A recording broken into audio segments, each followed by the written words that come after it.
আসসালামু আলাইকুম প্রিয় দর্শক। অন্য মঞ্চের আলাপচারিতায় আপনাদের সকলকে আমন্ত্রণ জানাই। সুপ্রিয় সুধী, যে যেখান থেকে দেখছেন সবাইকে অনেক অনেক প্রীতি ও শুভেচ্ছা। আজকে আমি যে বিষয়টি নিয়ে কথা বলতে চাই সে বিষয়টি হচ্ছে ভারত কেন বাংলাদেশ আওয়ামী লীগকে বাংলাদেশের ক্ষমতায় দেখতে চায়। ভারত কেন ক্ষমতায় না থাকলেও বাংলাদেশ আওয়ামী লীগ যেন বাংলাদেশে একটি শক্তিশালী বিরোধী দল হিসেবে দেখতে চায়। এই দেখতে চাওয়ার পিছনের কারণটি এবং বাংলাদেশে এক শ্রেণীর মানুষ ভারতকে কেন বিরোধিতা করে। 1971 সালে বাংলাদেশ স্বাধীন হওয়ার পর থেকে আজকে পর্যন্ত এই ভারত বিরোধীরা যে প্রপাগান্ডা চালিয়েছে সেই প্রপাগান্ডার কোনোটা বিষয় বাংলাদেশে কখনো সত্য প্রমাণিত হয়েছে কিনা, এই বিষয়গুলা একটু অ্যাডভান্স মানে অ্যানালাইটিক্যাল যেসব মানুষ যারা এই ভারতবর্ষে বসবাস করেন, এই ভারতীয় উপমহাদেশে বসবাস করেন, যারা বাংলা ভাষাভাষী, যারা মুসলিম, হিন্দু, বৌদ্ধ, খ্রিস্টান অথবা অন্য কোনো ধর্মের অনুসারী, তাদের কিন্তু এই বিষয়টি একটু ভালোভাবে দেখা দরকার। এবং এই ভারতবর্ষে মানে হিন্দু বিরোধিতা, ভারত বিরোধিতা যে বেঁচে আছে, এটা কিসের উপরে ভর করে বেঁচে আছে? আপনারা দেখেন, বাংলাদেশ যখন 1971 সালে স্বাধীন হয়, ভারত কিন্তু বাংলাদেশের সেনাবাহিনীর সাথে, বাংলাদেশের মুক্তিযোদ্ধার সাথে, বাংলাদেশের যে প্রবাসী সরকার তাদের সাথে কাঁধে কাঁধ মিলিয়ে যুদ্ধ করে আমাদের দেশটিকে স্বাধীন করে দিয়েছে।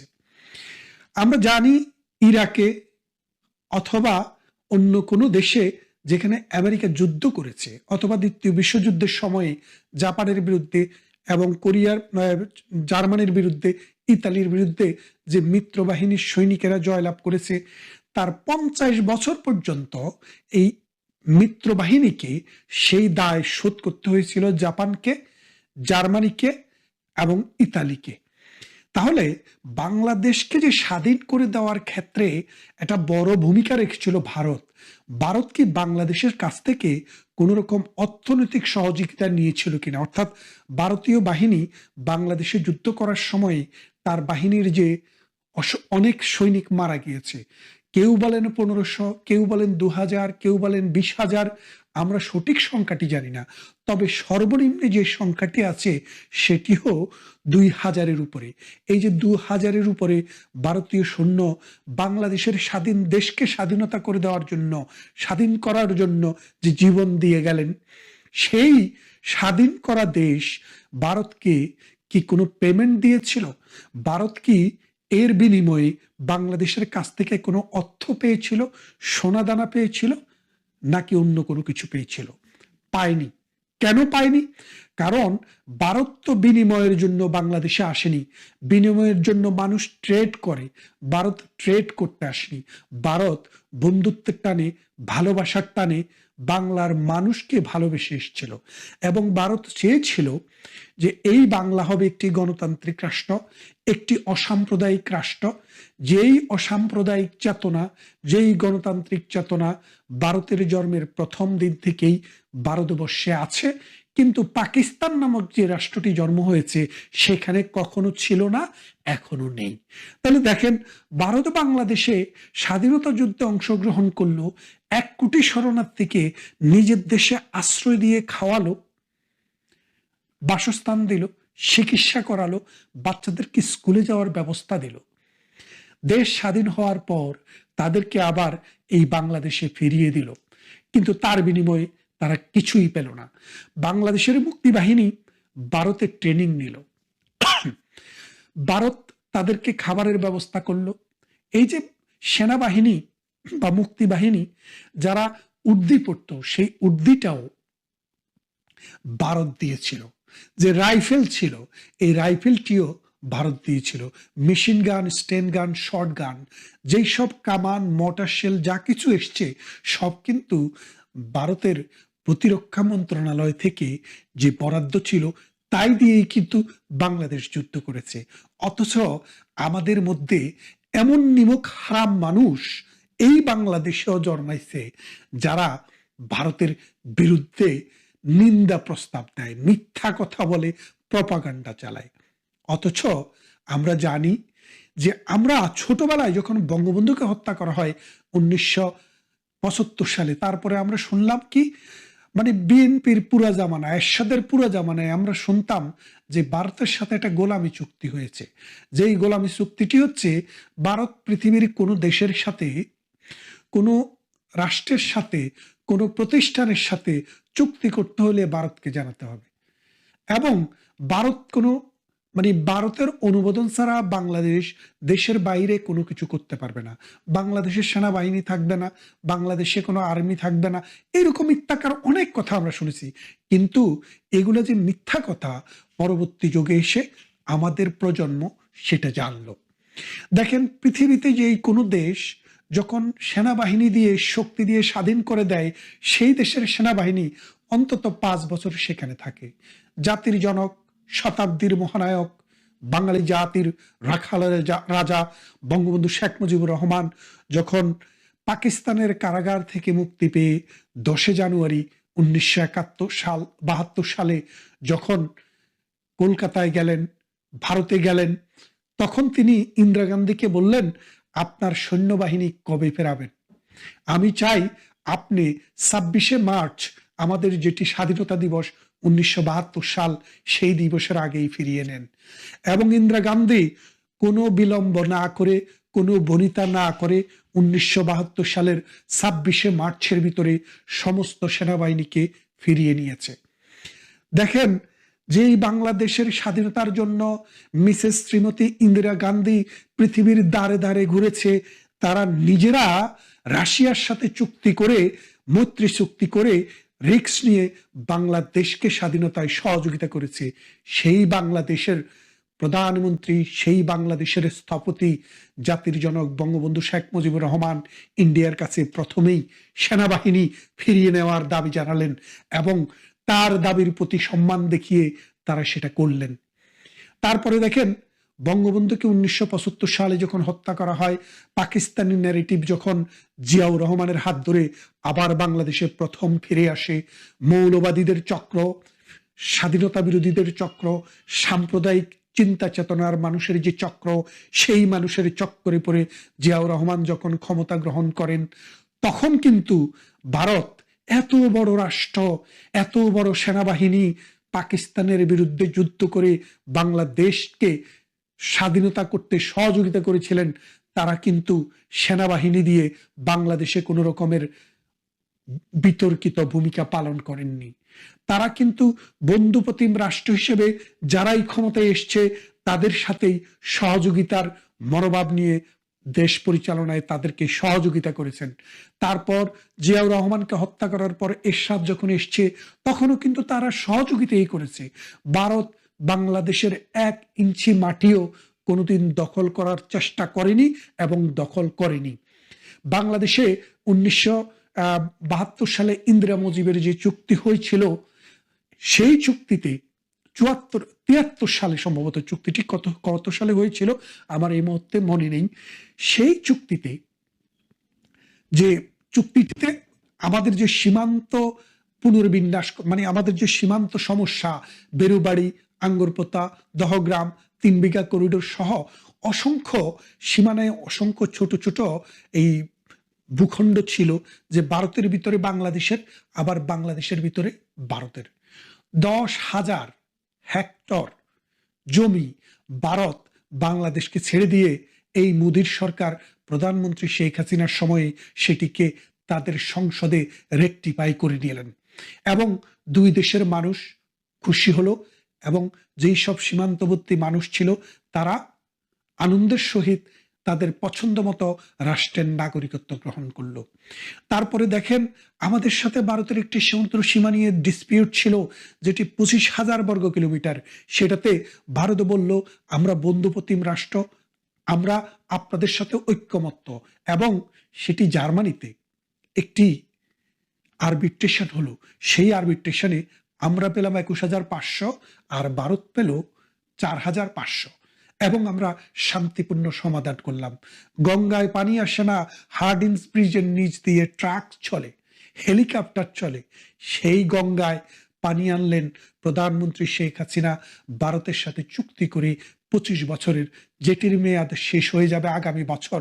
সেই আগামী বছর থেকে সেপ্টেম্বরের 26 সেপ্টেম্বর 2026 এটি শেষ হয়ে যাবে।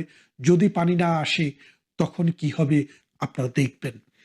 তারপর আসেন ভারতের সাথে আমাদের আরো কত কি। হলদিয়া বন্দর ভারত আমাদেরকে ব্যবহার করতে দিয়েছে, যেটি দিয়ে আমরা 5,000 কোটি টাকার পণ্য বিদেশে রপ্তানি করতাম প্রতি বছর। এবার ভারত সেটা বন্ধ করে দিয়েছে। ভারত এইভাবে ভারত যে আমাদেরকে, এই ছোট একটি দেশকে গিলে খায়নি। ভারত আমাদের উপরে অবৈধ কোনো শর্ত কখনো চাপিয়ে দেয়নি, বহুবার লোন দিয়েছে। আমাদের যখন বিদ্যুতের সমস্যা, ভারত তখন বিদ্যুৎ দিয়েছে। আমাদের যখন পানির সমস্যা, ভারত তখন পানি দিয়েছে। কিন্তু এত কিছুর পরও বাঙালিরা ভারতকে কি দিয়েছে? বাঙালিরা ভারতকে দিল কি? 10টা অস্ত্র এই বাংলার জমিন দিয়ে যাচ্ছিল ভারতের অখণ্ডতাকে বিনষ্ট করার জন্য। ভারতের অখণ্ডতা ভারতে যে গেরিলা যোদ্ধা, তাদেরকে সহযোগিতা করার জন্য চায়না হয়ে পাকিস্তানের অস্ত্র বাংলাদেশ দিয়ে ভারতে ঢুকছিল। অনুপ চেটিয়া, পরেশ বড়ুয়া বাংলাদেশে জামাই আদরে লালিত পালিত হচ্ছিল। শেখ হাসিনার সরকার ক্ষমতায় আসার পর ভারতকে, সেই দুইজনকে ধরে ভারতের কাছে হস্তান্তর করা হলো। তার মানেটা কি দাঁড়াচ্ছে? আমরা যা দিয়েছি সেটা হলো সন্ত্রাস, আমরা যা দিয়েছি সেটা হলো জঙ্গিবাদ, আমরা যেটা দিয়েছি সেটা হলো অস্ত্র, আমরা যা দিয়েছি সেটা হলো ভারতকে ঘৃণা। অথচ ভারত আমাদেরকে দিয়েছে শুধু ভালোবাসা। আপনি দেখেন, তাই ভারত কেন বাংলাদেশে আওয়ামী লীগ সরকারকেই দেখতে চায়, সেই বিষয়টি এখন আপনি ফিরে আসেন। আওয়ামী লীগ যখন আসে তখন ভারতের 10টা অস্ত্র যায় না। আওয়ামী লীগ যখন আসে, অনুপ চেটিয়া এবং পরেশ বড়ুয়ারা বাংলাদেশের ভূখণ্ড ব্যবহার করে ভারতে হামলা চালাতে পারে না। বাংলাদেশে আওয়ামী লীগ সরকার যখন থাকে তখন অসাম্প্রদায়িক চেতনার দুটি রাষ্ট্রের মধ্যে বন্ধুত্বপূর্ণ সম্পর্ক 16 কলায় পূর্ণ হয়। দুই বাংলায় মেলবন্ধন বেড়ে যায়, দুই বাংলার মানুষ শান্তিতে বসবাস করে, দুই বাংলায় অর্থনৈতিক সমৃদ্ধির জন্য একসাথে চেষ্টা করে, দুই বাংলার মধ্যে সাংস্কৃতিক আদান প্রদান হয়, অর্থনৈতিক আদান প্রদান হয়, মানুষের মধ্যে কমিউনিকেশন বৃদ্ধি পায়। আর যখন এই রাজাকার, মৌলবাদ, অন্যান্য ভারত বিদ্বেষীরা ক্ষমতায় আসে, তখন ভারতকে শুধু বিষ দেয়। এখন ঐতিহাসিকভাবে ভারতের যে দারিদ্র, ক্ষুধা, ভারতের বিশাল রাষ্ট্রে যে অসহায় মানুষ, সেটা আর 1940, 50, 60-এর দশকে নেই। এখন ভারত একটি মধ্য আয়ের দেশে পরিণত হচ্ছে বা হয়েছে। ভারত পৃথিবীর 5ম বৃহত্তম অর্থনীতির দেশ বা 4র্থ বৃহত্তম অর্থনীতির দেশ। ভারত সামরিকভাবেও পৃথিবীর 5টি শক্তির মধ্যে একটি। তাহলে ভারত তো এখনো বাংলাদেশকে গণার সময় নেই, তারপরেও ভারত বাংলাদেশকে যথেষ্ট সম্মান দেখিয়েছে, ইজ্জত দেখিয়েছে। বাংলাদেশে ভারত বিরোধিতার যে সূতিকাগার, এই সূতিকাগার গুলো হলো মসজিদ, মক্তব এবং মাদ্রাসা। মসজিদে এবং মক্তবে, মাদ্রাসায় একই শত্রু।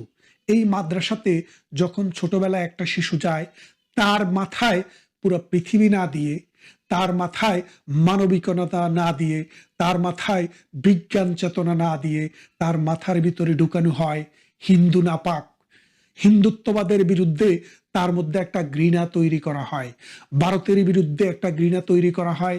ভারতরা দেবদেবীর পূজা করে, সেই জন্য মুসলমানের জন্য হারাম বলে ফতুয়া দেওয়া শেখায়। এই যে অবস্থাটা, এই শিশুটি বাংলাদেশে এখন মোট শিক্ষার অর্ধেকে কিন্তু মাদ্রাসায় যায়। তাহলে দেখেন, যেই শিশুটি মাদ্রাসায় যায়, স্কুলে যে যায়, সে তার খুশি মতো, সে মুসলমান, হিন্দু, বৌদ্ধ, খ্রিস্টান যে কেউ, সে ধর্ম পালন করবে নাকি ধর্ম পালন করবে না, ধর্ম কতটুক পালন করবে, কতটুক করবে না, ধর্মের কারণে অন্যের সাথে বিভেদ তৈরি করবে কি করবে না, এটা সে শিখে না। সে শিখে শিক্ষা, আধুনিকতা, আলো। আলো দিয়ে সে দেখে পৃথিবীর কার সাথে চলবে আর কার সাথে চলবে না। কিন্তু মাদ্রাসায় যে যায়, তাকে অন্ধত্ব শেখানো হয়, এটা বাধ্যতামূলক। আপনারা দেখেছেন, গত পরশু এক শয়তান ঘোষণা দিয়েছিল তাকে ইসকন নাকি তাকে হাইজ্যাক করে নিয়ে গেছে, গুম করেছে। অথচ পরবর্তীতে ক্যামেরাতে ধরা পড়লো নিজেই গুম হয়ে ইসকনের নাম দিল। এমনও বলল তাকে বলৎকার করা হয়েছে। পরে যখন ধরা পড়লেন বললেন যে এটা শয়তানি করিয়েছে আমাকে, আমার ভিতরে শয়তান ভর করেছিল। আরে ভাই, শয়তান ভর করেনি, এই লোকটাই শয়তান। এরা শয়তানের দল, এরা সবাই শয়তান। এই মিছিলে হাজার হাজার লোকের সামনে তারা যে বক্তৃতা দেয়, এদের বেশিরভাগই শয়তান। শয়তান না হলে শয়তানের কথা শোনে কেন? তাই বলছি, দেখেন এই ভারতবর্ষকে আমরা এত কিছু পেলাম, আমাদের 54টি নদী, এই নদীর বাংলাদেশের নাম নদীমাতৃক দেশ, দেশের মা হচ্ছে নদী আর নদীর মা হচ্ছে ভারত। সেই নদীমাতৃকার মা ভারত, সেই ভারতের 54টি নদী, পদ্মা, মেঘনা, যমুনা, সুরমা, আত্রাইয়া, আমাদের সমস্ত নদী, সাঙ্গু, মাতামোহরী, গুমতি, তিস্তা, ধরলা, সমস্ত নদী ভারত থেকে এসছে। আজকে যদি ভারত সমস্ত নদীর পানি প্রত্যাহার করে নেয়, এই বাংলা মরুভূমিতে রূপান্তরিত হবে। তাই আপনারা একটা বিষয়কে দেখেন, ভারত চায় এই দেশে যেন গণতান্ত্রিক মানুষ থাকে, এদেশে যেন অসাম্প্রদায়িক চেতনার মানুষ থাকে, এদেশে যেন সংস্কৃতিবান মানুষ থাকে, এদেশে যেন বাংলাকে, বাংলা ভাষাকে এবং সাহিত্যকে ভালোবাসে সেই রকমের মানুষ থাকে। তা না হলে দুই বাংলায় অন্ধকার নেমে আসে। বাংলার চারপাশে ভারতের যে 7টি স্টেট রয়েছে সেখানে অন্ধকার নেমে আসে। তারা এই অন্ধকার দেখতে দেখতে মানে তারা অস্বস্তিতে ভোগে। তাই ভারত সবসময় চায় বাংলাদেশে আওয়ামী লীগের মতো একটি সরকার ক্ষমতায় থাকুক, যারা দেশকে ভালোবাসে, গণতন্ত্রকে ভালোবাসে, 71-এর মহান স্বাধীনতার চেতনাকে ভালোবাসে এবং উল্টা দিকে সাম্প্রদায়িকতাকে ঘৃণা করে, ধর্মের নামে উন্মাদনাকে ঘৃণা করে, যারা বন্ধুত্বকে ভালোবাসে কিন্তু হিংসা শেখায় না, বিদ্বেষ শেখায় না। তাই আপনারা যারা চিন্তা করছেন ভারত মনে হয় চুপ করে বসে আছে, না, ভারত বসে নেই। আমেরিকার সাথে একটি চুক্তি স্বাক্ষরিত হয়েছে আপনারা জানেন, এবং অদূর ভবিষ্যতে আরো অনেক কিছুই দেখবেন। আপনারা যারা আওয়ামী লীগের কর্মী এখানে সেখানে হাটে বাটে ঘাটে লুকিয়ে আছেন, আপনারা প্রস্তুত হন, ডাক আসবে, ডাক প্রধানমন্ত্রী শেখ হাসিনাই দিবেন, আর আপনাদেরকে দিয়েই এই দেশ আবার রাজাকার মুক্ত হবে। ভারত বিদ্বেষী, ধর্মাশ্রয়ী, মৌলবাদী, সাম্প্রদায়িক শক্তিকে আমরা বিনাশ করে এ দেশকে আবার স্বাধীনতার 71-এর মন্ত্রে দীক্ষিত করে আমরা আবার আলোর প্রদীপ জ্বালাবো। ভালো থাকবেন, কথা হবে অন্য কোনো ভিডিওতে। এটি যদি পার্ট 1 হয়, দ্বিতীয় পার্টে আমি আরো ভারত কেন আওয়ামী লীগকে চায় আর অন্যান্য সাম্প্রদায়িক শক্তিকে চায় না সে বিষয়টাকে আরেকটু বিস্তারিত বলবো। ভালো থাকবেন, কথা হবে অন্য কোনো ভিডিওতে।